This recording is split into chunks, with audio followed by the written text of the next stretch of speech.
So, before we get started, I'd like to talk about Godzilla King of the Monsters Trailer 2. Why? Because I just saw it like 5 minutes ago. So, with this trailer, as some of you may know, didn't love the last trailer because I thought that song choice was a really off decision for a movie called King of the Monsters. So how is this trailer?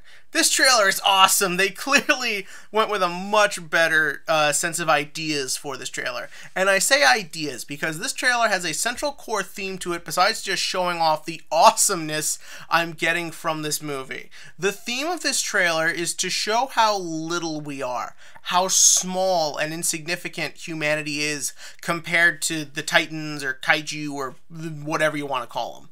Like, that is really what this trailer is coming across. And if we're just going to use the music first, as that was my big issue with the last trailer, this was a perfect song choice. This very primal, very simplistic, very strong beat throughout.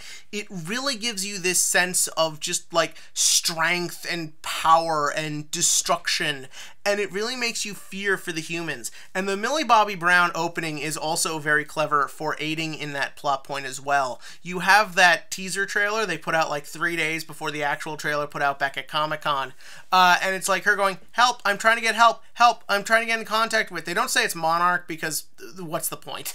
But no, that's a very clever thing. Like, just this little kid looking for some help while we just see the world being destroyed by just kind of a thing flying. Like, it's such a simplistic, but it is such an easy to convey message. Like, it is that idea of, we are fucked. And it is so cleverly done, and the visuals and everything is just designed to remind you of that point. Even that line where they talk about, well, you want to make Godzilla our pet? No, we'll be his. That could have been so cheesy, but A, you have the awesome voice of Ken Watanabe delivering it, but also it sort of goes back with the idea of the whole thing. Like, what is humanity's best option? Give in to the giant lizard. Like, literally, they're talking about giving up our title as the dominant species on Earth to Godzilla, because that is our only method of survival. Our only way to live is to put our hopes and hands into this giant lizard. And that is such a clever way to convey the idea of your movie. It makes a title like King of the Monsters have some weight to it. Because now he's not just going to be king of the giant monsters, he's going to be king of us as well. It's a really clever idea and I really like it. I like all the designs of all the monsters. I like Ghidorah is still kind of hidden. I, like a lot of people, am thinking the two kaiju we see coming out of the desert and the mountain, I think those are probably just movie originals who will just be cannon fodder for either Rodan or Mothra or Godzilla. The last interesting thing of note is I like that it looks like they're keeping the idea that Mothra is on our side, that she's a protector, that she's here to help the Earth, she cares about the Earth. That's nice. I also think there's a very real possibility Millie Bobby Brown will have a psychic connection to Mothra. For those of you who don't know, in the original Toho films, Mothra a lot of times has connections to, like, I think it's island girls from the island she's from. I think there's a very real possibility she makes that connection with 11, let's call her that. Because you see in the first trailer, you see her petting Mothra. I think that's where this is going. And it also seems like they're kind of maybe keeping Ghidorah's alien origins, because you see one shot of the trailer of a giant, like, fireball landing to Earth. I'm thinking, what if that's a flashback, and what if that's Ghidorah? What if we get to see a little snippet of that Godzilla-Ghidorah fight from the cave painting in Kong Skull Island? So all in all, I'm super excited for this movie. I think it's a genius trailer, and I can't wait for May. So let's talk about Yugioh. Oh boy. Okay, so I'm just going to put this on Front Street. This is a little tough to talk about because, for a couple reasons. First and foremost, it is very hard to talk about what is going on with Go without just repeating myself. I've already said it before that I think this whole thing with him feels forced and rushed. I think this whole thing with the AI in his head is interesting conceptually, but they're just showing it off in the most boring, generic way possible. And all that kind of continues here. If anything, it feels like it's kind of getting worse because, like, now you have this ridiculous plan that Queen came up with. And, okay, let's just try and decipher this. So, I want to talk about Queen, though, first as a character. So I think Queen is an interesting idea for a villain. For starters, we really haven't had any major female villains in the Yu-Gi-Oh franchise. Yubel is the closest thing that counts, and I still don't know what Yubel counts as. And also, Yubel was a woman scorned. That's a problem. So that's cool. I think she has a very threatening sort of outlook. The actress playing her is doing a great job at just making her seem cold and intelligent.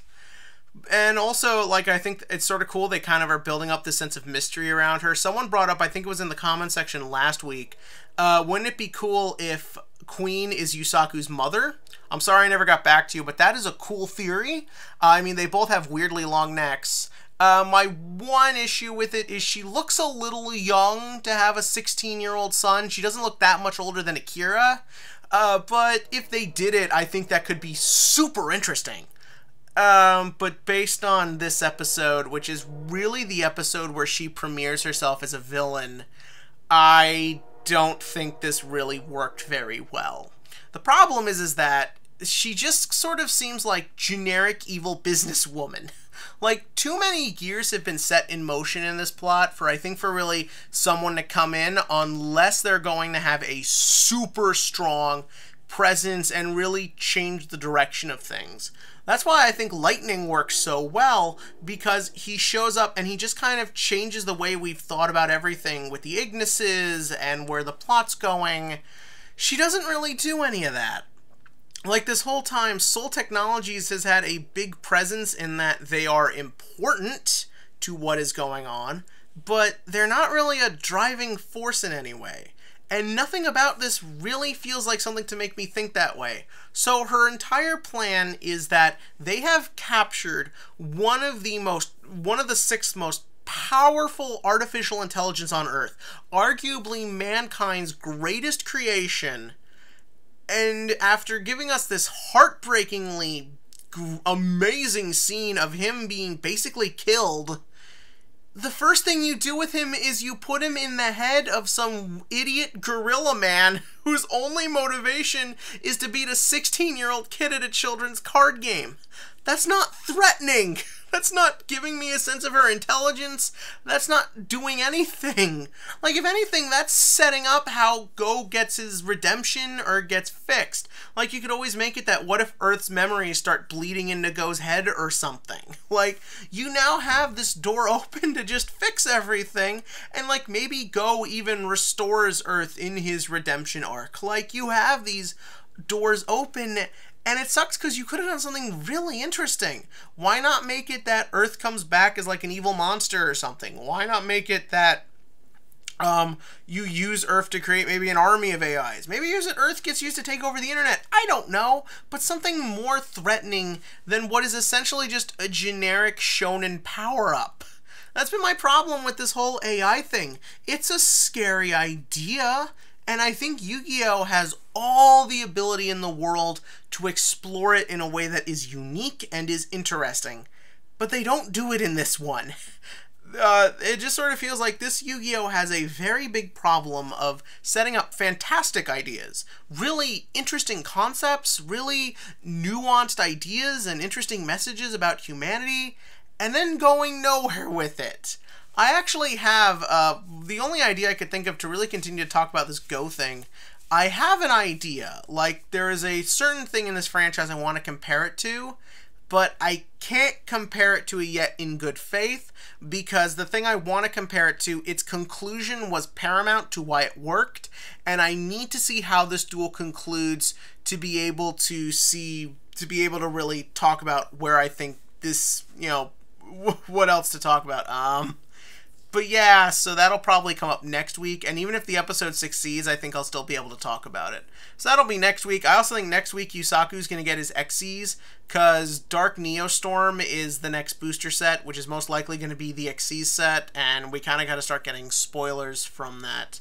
And as for the TCG question of the week, Prank Kids won a YCS. What was arguably one of the most important YCSs we've had in a long time, the one where many people will try and get a sense where the meta is going. Prank Kids won. No, I think this is amazing. I think this is hilarious. I think it proves that there will always be innovation and room for new ideas in Yu-Gi-Oh! But what did you think about it? Because I could also imagine if you were kind of someone really trying to get an idea what deck to play, where to invest their money, I feel like this would have been the YCS to watch. And did the Prank Kids winning kind of just make you scratch your head and wonder what to do? Because I know some people like that. So tell me about that below. And as always, click to like, click to subscribe, and join me next week for what will hopefully be a much more better analysis.